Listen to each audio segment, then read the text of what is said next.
Good afternoon, Internet.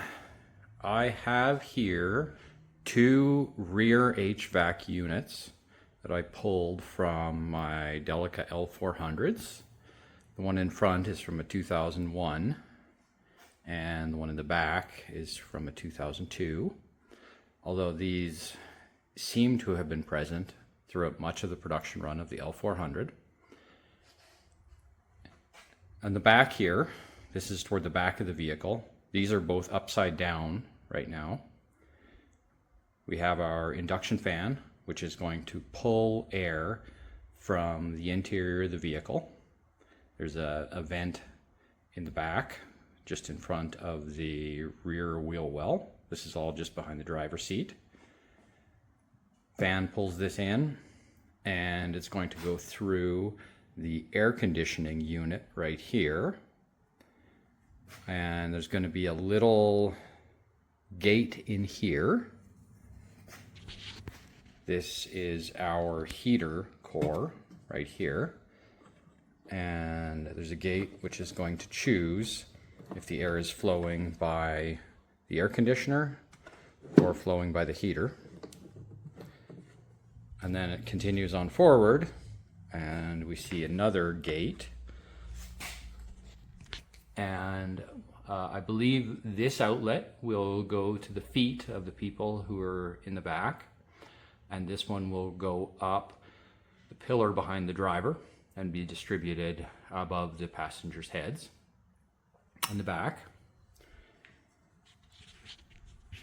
This unit, what can be accessed without pulling all of this down, is underneath of this plastic cap right here. So you can crawl underneath with a Phillips and get access to this. So we can see that this particular unit had pull cables, which went up to that AC control just behind the driver's seat.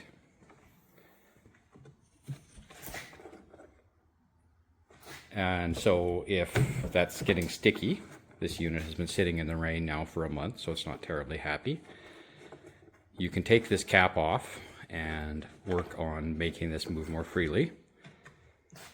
And also, with a couple more screws, the rear heater core can be popped out. On the 2002 unit, we'll just take this cap off. Just a reminder that this can easily be done with the unit still in the vehicle just by crawling underneath. We can see on this 2002 that instead of using pull cables, this uses a couple servos for adjusting the position of these two flaps. It's fairly common for people to complain about a clicking noise coming from this unit, which I suspect is these servos attempting to move the mechanisms for the little doors, the air guides. And if there's too much friction, they won't be able to overcome it. So if you have that problem, you can try to pop this cap off and just check and see how all of this is moving, and see if there's anything you can do to help it. These little latches right here, very similar to what's used to operate the door locks throughout the vehicle, can be freed up, and you could try to move that back and forth. And now from here, I'm going to just cut these apart a little further before taking them for recycling so we can see what else is inside. A few final learnings now that I have this fully dismantled.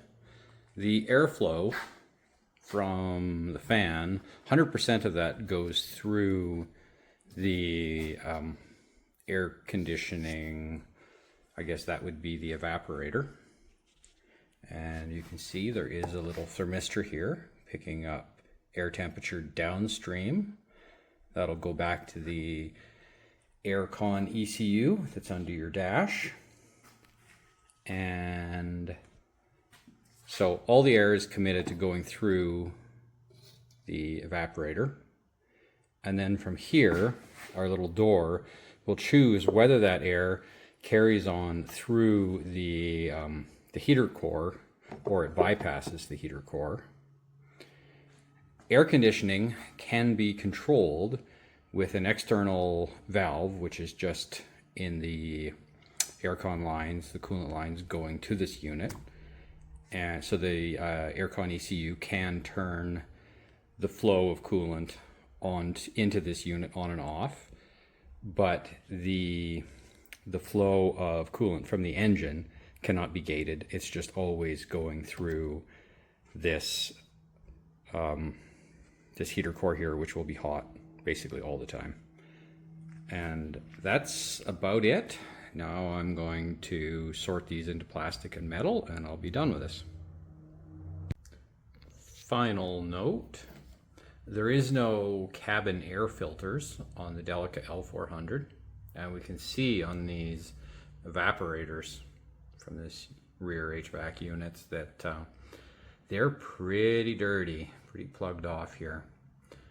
So that is a possibility if you think that your air conditioning system is underperforming.